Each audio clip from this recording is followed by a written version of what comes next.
ધોરણ 6 વિજ્ઞાન પ્રકરણ 2 આહારના ઘટકો કોમ્પોનન્ટ્સ ઓફ ફૂડ.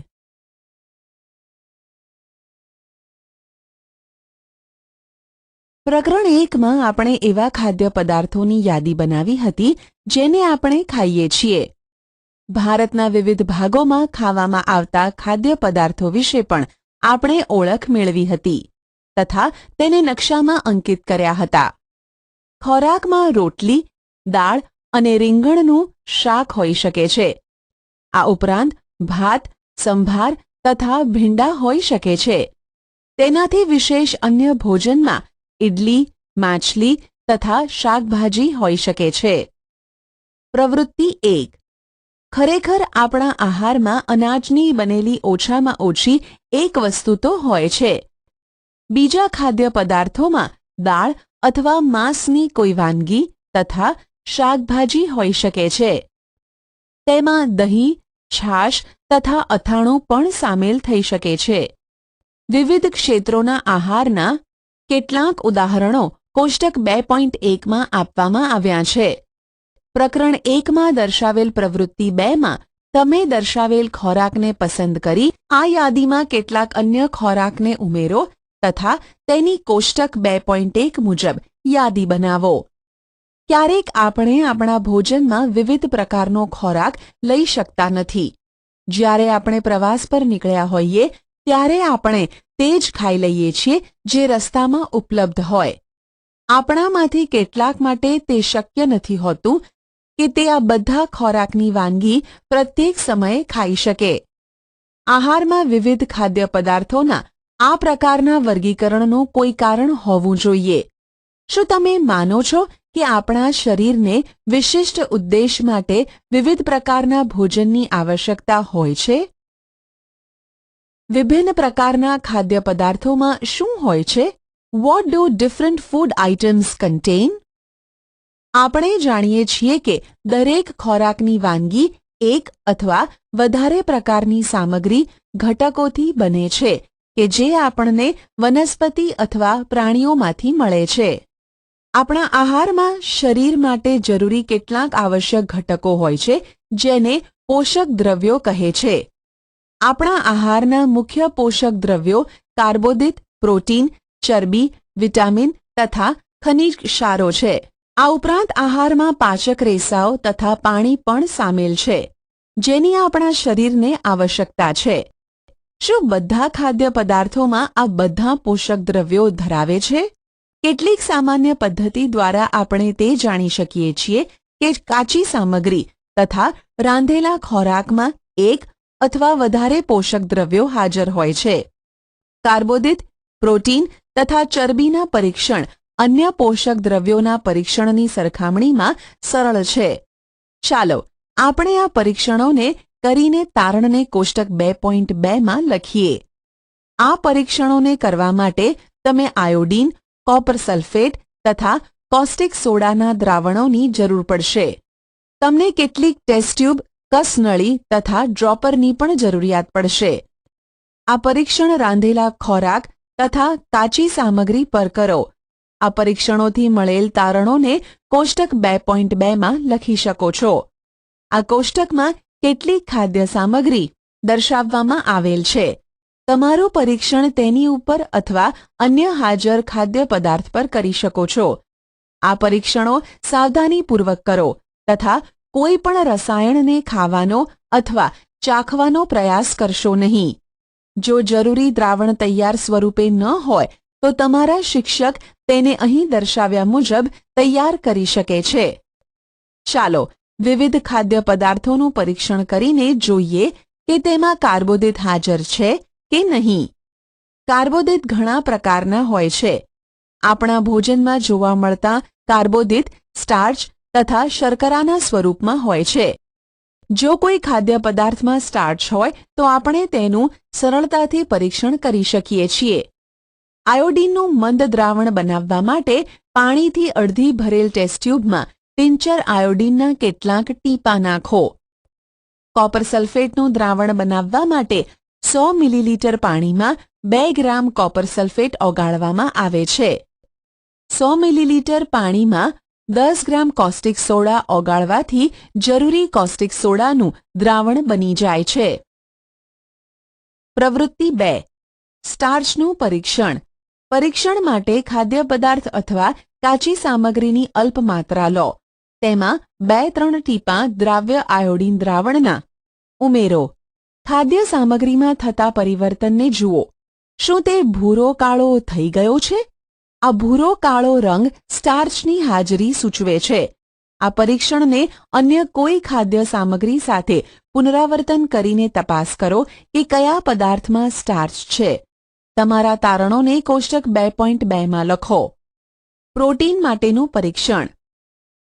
પરીક્ષણ માટે ખાદ્ય સામગ્રીની થોડીક માત્રા લો.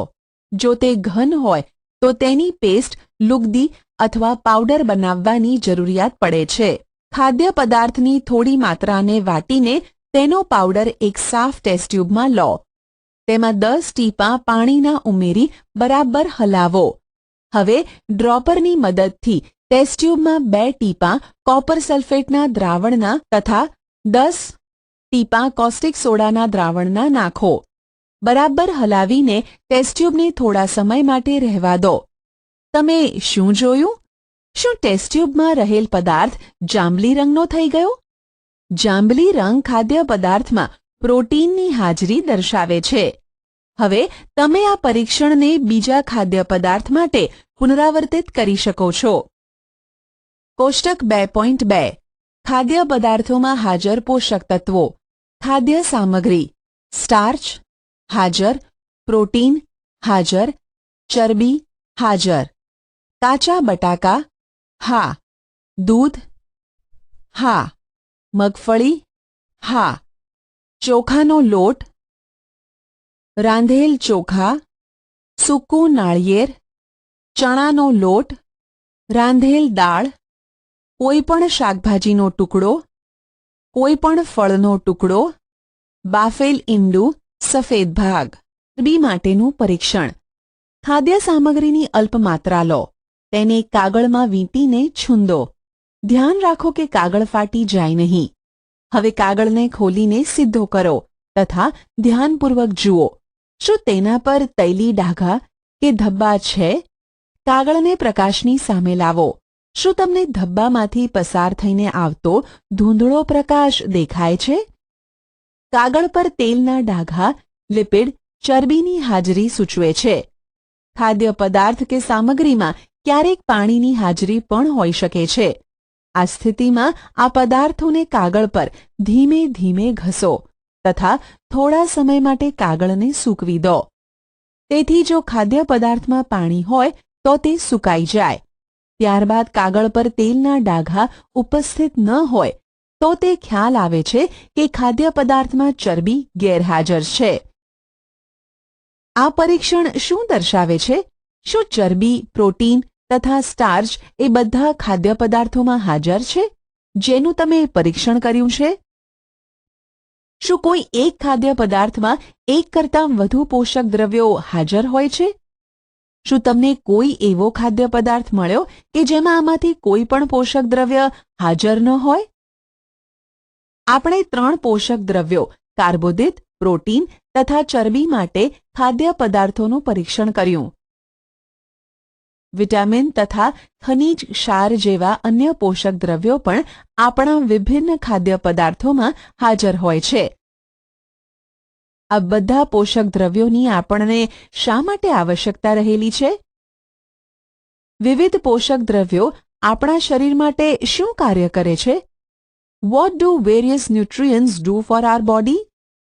કાર્બોદિત મુખ્યત્વે આપણા શરીરને શક્તિ પ્રદાન કરે છે. ચરબીથી પણ શક્તિ કે ઊર્જા પ્રાપ્ત થાય છે. વાસ્તવિકતા એ છે કે સમાન જથ્થાના કાર્બોદિતની સરખામણીમાં ચરબીમાંથી વધુ ઊર્જા પ્રાપ્ત થાય છે.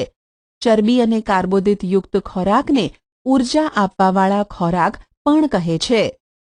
પ્રોટીનની આવશ્યકતા શરીરની વૃદ્ધિ તથા સમારકામ માટે હોય છે. પ્રોટીનયુક્ત ખોરાકને શરીરવર્ધક ખોરાક પણ કહે છે. વિટામિન શરીરને રોગોથી રક્ષણ આપે છે. વિટામિન આપણી આંખ, હાડકાં, દાંત અને પેઢાઓને સ્વસ્થ રાખવામાં મદદ કરે છે. વિટામિન ઘણા પ્રકારના હોય છે, જેને અલગ અલગ નામથી ઓળખવામાં આવે છે. તેમાંથી કેટલાક vitamin A, vitamin C, vitamin D, vitamin E અને વિટામિન કેના નામથી ઓળખવામાં આવે છે. આ ઉપરાંત વિટામિનનો એક સમૂહ છે જેને વિટામિન બી કોમ્પ્લેક્સ કહે છે. આપણા શરીરને વિટામિનોની અલ્પ માત્રામાં આવશ્યકતા રહેલી હોય છે. વિટામિન એ આંખો તથા ત્વચાને તંદુરસ્ત રાખે છે. વિટામિન સી ઘણા બધા રોગોની સામે લડત આપવામાં મદદ કરે છે. વિટામિન ડી આપણા હાડકાં તથા દાંત માટે કેલ્શિયમનો ઉપયોગ કરવામાં આપણા શરીરની મદદ કરે છે. વિવિધ વિટામિનથી ભરપૂર ખોરાક આકૃતિ 2.6 થી આકૃતિ 2.9માં દર્શાવેલ છે. આપણું શરીર પણ સૂર્યના પ્રકાશની હાજરીમાં વિટામિન ડી બનાવે છે. આપણા શરીરને ખનિજ ક્ષારોની અલ્પ માત્રામાં આવશ્યકતા હોય છે. શરીરના યોગ્ય વિકાસ તથા સારા સ્વાસ્થ્ય માટે પ્રત્યેક ખનિજ ક્ષાર આવશ્યક છે. વિવિધ ખનિજ ક્ષારોના કેટલાક સ્ત્રોતો આકૃતિ 2.10માં દર્શાવેલ છે. મુખ્યત્વે ખાદ્ય પદાર્થોમાં 1 થી વધુ પોષક દ્રવ્યો હોય છે. તમે પણ કોષ્ટક 2.2માં તારણોને લગતા સમયે આ બાબત પર અવશ્ય ધ્યાન આપ્યું હશે. છતાં પણ કોઈ કાચી સામગ્રીમાં એક નિશ્ચિત પોષક દ્રવ્યની માત્રા બીજા પોષક દ્રવ્યની માત્રાથી વધારે હોય છે. ઉદાહરણ તરીકે ચોખામાં કાર્બોદિતની માત્રા બીજા પોષક દ્રવ્ય કરતાં અત્યંત વધારે હોય છે. આથી એવું કહી શકીએ કે ચોખા એ કાર્બોદિત સમૃદ્ધ ખોરાક છે. આ પોષક દ્રવ્યો ઉપરાંત આપણા શરીરને પાચક રેસા તથા પાણીની પણ આવશ્યકતા હોય છે. પાચક રેસા વૃક્ષાંશના નામે ઓળખાય છે. આપણા ખોરાકમાં વૃક્ષાંશ રેસાની પૂર્તતા વનસ્પતિ ઉત્પાદનોમાંથી થાય છે. વૃક્ષાંશના મુખ્ય સ્ત્રોતો અનાજ, દાળ, બટાટા, તાજા ફળો અને શાકભાજી છે. વૃક્ષાંશ આપણા શરીરને કોઈ પણ પોષક દ્રવ્ય પ્રદાન કરતા નથી, છતાં પણ તે આપણા ભોજનનો આવશ્યક ઘટક છે અને તેના જથ્થાને વધારી દેવો જોઈએ. રેસાઓ અપાચિત ખોરાકને આપણા શરીરમાંથી બહાર કાઢવામાં મદદ કરે છે. પાણી આહારમાં રહેલા પોષક દ્રવ્યોનું શોષણ કરવામાં આપણા શરીરને મદદ કરે છે. તે કેટલાક નકામા પદાર્થો જેવા કે મૂત્ર તથા પરસેવાને શરીરમાંથી બહાર કાઢવામાં પણ મદદ કરે છે. સામાન્ય રીતે આપણા શરીરને જેટલા પાણીની જરૂરિયાત છે તે પાણી આપણને એ દ્રવ્યોમાંથી પ્રાપ્ત થાય છે જેને આપણે પ્રવાહી સ્વરૂપે લઈએ છીએ, જેમ કે પાણી, દૂધ, ચા વગેરે. આ ઉપરાંત આપણે જે ખોરાક રાંધીએ છીએ તેમાં પણ પાણીનો ઉપયોગ કરીએ છીએ. ચાલો જોઈએ કે કોઈ અન્ય સ્ત્રોત આપણા શરીરને પાણી પ્રદાન કરે છે કે નહીં. પ્રવૃત્તિ 3. એક ટામેટું અથવા લીંબુ જેવું કોઈ ફળ લઈ તેને નાના નાના ટુકડામાં કાપી નાખો. શું આવું કરતી વખતે તમારા હાથ ભીના થાય છે? જ્યારે પણ તમારા ઘરમાં ફળ અથવા શાકભાજીને કાપવા, છોલવા તથા પીસવામાં આવે ત્યારે ધ્યાનપૂર્વક તેનું નિરીક્ષણ કરો. શું તમને એવા તાજા ફળ કે શાકભાજી વિશે ખ્યાલ છે કે જેમાં પાણીની માત્રા નથી હોતી? આપણે જોઈએ છીએ કે કેટલાક ખાદ્ય પદાર્થમાં પાણી હોય છે. કેટલાક અંશે આપણા શરીરની પાણીની જરૂરિયાત આવા જ પાણીથી પૂર્ણ થઈ જાય છે. આ ઉપરાંત કેટલાક ખાદ્ય પદાર્થોને રાંધતી વખતે પણ તેમાં પાણી નાખીએ છીએ. સમતોલ આહાર, બેલેન્સ્ડ ડાયટ.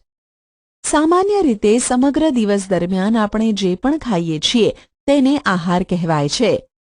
આપણા શરીરની વૃદ્ધિ અને સારા સ્વાસ્થ્યને બનાવી રાખવા માટે આપણા આહારમાં એ બધા જ પોષક દ્રવ્યો આવશ્યક માત્રામાં હોવા જોઈએ જેની આપણા શરીરને આવશ્યકતા છે.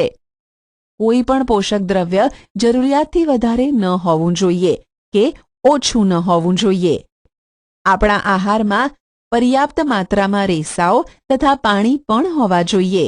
આ પ્રકારના આહારને સમતોલ આહાર કહે છે. શું તમે વિચારો છો કે પ્રત્યેક વય જૂથના માણસોને એક જ પ્રકારના આહારની આવશ્યકતા હોય છે? શું તમે એવું પણ વિચારો છો કે આપણો સમતોલ આહાર આપણા શારીરિક કાર્ય પર આધાર રાખે છે? એક અઠવાડિયા સુધી તમે જે પણ ખાઓ છો તેનો એક ચાર્ટ તૈયાર કરો. તપાસ કરો કે પ્રતિદિન તમે જે ખાવ છો તેમાં બધા પોષક દ્રવ્યો હાજર છે. કઠોળ, મગફળી, સોયાબીન, અંકુરિત બીજ, મગ અથવા ચણા, આથવણવાળો ખોરાક, સાઉથ ઇન્ડિયન ખોરાક જેમ કે ઇડલી, લોટનું મિશ્રણ, મકાઈની રોટલી, થેપલા, અનાજ કે દાણાના બનેલ, કેળા, પાલક, દાળિયા, ગોળ, શાકભાજી અને આવા પ્રકારના અન્ય ખોરાક ઘણા બધા પોષક દ્રવ્યો ઉપલબ્ધ કરાવે છે. એટલા માટે કોઈ પણ વ્યક્તિ ખર્ચાળ ખોરાક સિવાય પણ સમતોલ આહાર ખાઈ શકે છે. યોગ્ય પ્રકારનો આહાર લેવો એ જ માત્ર જરૂરી નથી, પરંતુ તેને યોગ્ય રીતે રાંધેલો હોવો પણ જરૂરી છે, જેથી તેના પોષક તત્વો નષ્ટ ન થાય. શું તમે જાણો છો કે ખોરાક રાંધવાથી કેટલાક પોષક તત્વો નષ્ટ થઈ જાય છે? પહેલી એ જાણવા માટે ઉત્સાહી છે કે શું પ્રાણીઓના ખોરાકમાં પણ આ બધા પોષક દ્રવ્યો હાજર હોય છે? શું પ્રાણીઓને પણ સમતોલ આહારની આવશ્યકતા રહેલી છે? શાકભાજી તથા ફળોને જો છાલ ઉતારીને કે કાપીને ધોવામાં આવે તો શક્ય છે કે તેમાંથી કેટલાક વિટામિન નષ્ટ કે દૂર થઈ જાય. શાકભાજી તથા ફળોની છાલમાં કેટલાય મહત્વના વિટામિન તથા ખનિજ ક્ષારો હાજર હોય છે. ચોખા તથા દાળને વારંવાર ધોવાથી તેમાં રહેલ વિટામિન તથા કેટલાક ખનિજ ક્ષાર દૂર થઈ જાય છે. આપણે જાણીએ છીએ કે રાંધવાથી ખોરાકનો સ્વાદ વધી જાય છે તથા તેને પચાવવામાં સરળતા રહે છે. તેની સાથે સાથે રાંધવાથી કેટલાક પોષક તત્વોને નુકસાન પણ પહોંચે છે. જો ખોરાક રાંધવામાં વધારે પાણી ઉપયોગમાં લેવામાં આવે તથા ત્યારબાદ તે પાણીને ફેંકી દેવામાં આવે તો તે પાણીમાં કેટલાય મહત્વના પ્રોટીન અને ખનિજ ક્ષાર દૂર થાય છે. ખોરાક રાંધવાથી સરળતાથી વિટામિન સી નષ્ટ થઈ જાય છે. શું એ યોગ્ય નથી કે આપણે આપણા આહારમાં કેટલાક ફળ તથા કાચા શાકભાજીનો ઉપયોગ કરીએ? બુજોએ વિચાર્યું કે હંમેશા ચરબીયુક્ત આહાર ખાવો જ યોગ્ય છે. એક વાટકી કાર્બોદિતયુક્ત ખોરાકની તુલનામાં એક વાટકી ચરબીવાળો ખોરાક વધારે ઉર્જા આપે છે, ખરું ને? આથી તેણે તળેલી વસ્તુઓ જેવી કે સમોસા, પૂરી, મલાઈ, રબડી, પેંડા વગેરે ભરપૂર ચરબીયુક્ત આહાર ખાધો. તેના સિવાય અન્ય ખોરાક ખાધો નહીં. શું તમે વિચારો છો કે તેણે ઠીક કર્યું હશે? ના, ખરેખર નહીં જ. આટલું વધારે પડતું ચરબીયુક્ત ભોજન આપણા માટે હાનિકારક સાબિત થઈ શકે છે. આપણા ભોજનમાં ચરબીની વધુ માત્રા મેદસ્વીતાનું કારણ બને છે. ત્રુટિજન્ય રોગો, ડેફિશિયન્સી ડિઝીઝીસ.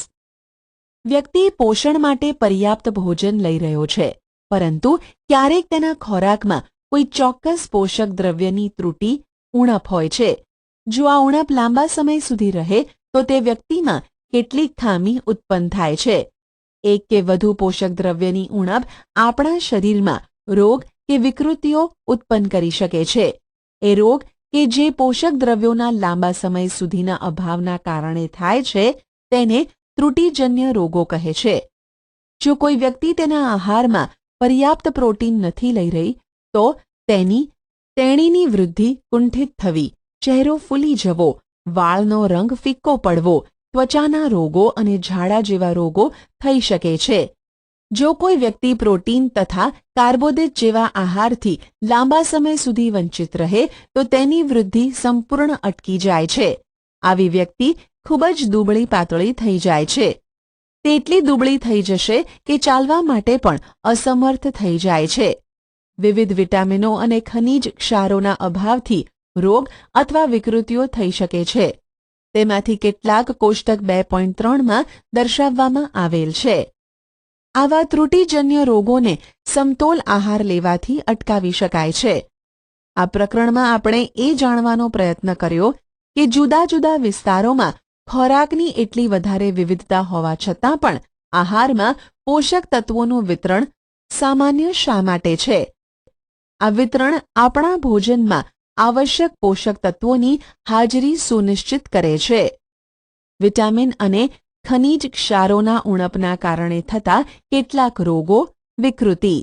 વિટામિન ખનીજ, ત્રુટિજન્ય રોગ, વિકૃતિ. ચિહ્નો: વિટામિન એ દ્રષ્ટિહીનતા, રતાંધળાપણું. નબળી દ્રષ્ટિ, રાત્રે ઓછું દેખાવું, ક્યારેક સંપૂર્ણપણે દેખાતું બંધ થઈ જવું. વિટામિન B1 બેરી, નબળા સ્નાયુઓ તથા કામ કરવા માટે ઓછી શક્તિ. વિટામિન સી સ્કર્વી, પેઢામાંથી લોહી નીકળવું, ઘામાં રૂજ આવવા માટે વધુ સમય લાગે. વિટામિન ડી રિકેટ્સ, સુક્તાન, હાડકાંઓનું નાજુક બનીને વળી જવું. કેલ્શિયમ, હાડકાં અને દાંતનો કહોવાટ, નબળા હાડકાં અને દાંતમાં સડો થવો. આયોડીન ગોઈટર, ગરદનમાં આવેલ ગ્રંથિ ફૂલી જવી, બાળકોમાં માનસિક મંદતા.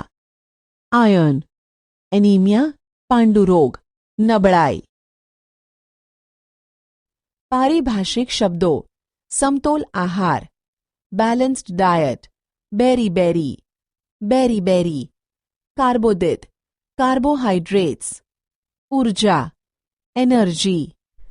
ચરબી, ફેટ્સ. ખનિજ ક્ષાર, મિનરલ્સ. પોષક દ્રવ્યો, ન્યુટ્રિયન્ટ્સ. પ્રોટીન. રેસા, વૃક્ષાંશ, રફેજ. સ્કર્વી. સ્ટાર્ચ. વિટામિન. સારાંશ: આપણા ખોરાકના મુખ્ય પોષક ઘટકોના નામ કાર્બોદિત, પ્રોટીન, ચરબી, વિટામિન તથા ખનિજ ક્ષાર છે. આ ઉપરાંત આહારમાં પાચક રેસા, વૃક્ષાંશ તથા પાણી પણ હોય છે. કાર્બોદિત તથા ચરબી આપણા શરીરને મુખ્યત્વે ઊર્જા પ્રદાન કરે છે.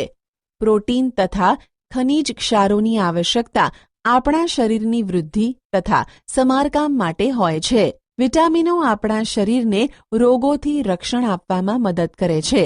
સમતોલ આહારમાં શરીર માટે આવશ્યક બધા જ પોષક ઘટકો તથા પર્યાપ્ત પાચક રેસાઓ અને પાણી પૂરતી માત્રામાં હાજર હોય છે. આપણા આહારમાં લાંબા સમય સુધી એક અથવા વધારે પોષક તત્વોની ઉણપથી ત્રુટિજન્ય રોગ ઉત્પન્ન થઈ શકે છે.